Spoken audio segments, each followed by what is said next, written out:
છત્તીસગઢમાં જયપુરમાં એક હૃદયદ્રાવક કિસ્સો સામે આવ્યો છે। જયપુરમાં એક નશેડો પતિ પત્નીને શારીરિક સંબંધ બાંધવા માટે દબાણ કરતો હતો।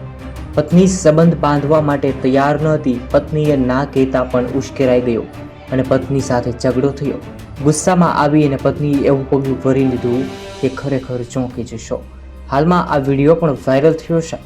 આવી રીતે ગુજરાતના તમામ સમાચાર માટે જેડી ન્યૂઝ ચેનલને સબસ્ક્રાઇબ કરો। પૂરા સમાચાર તમે પણ આ વિડીયોની અંદર વાંચી શકો છો।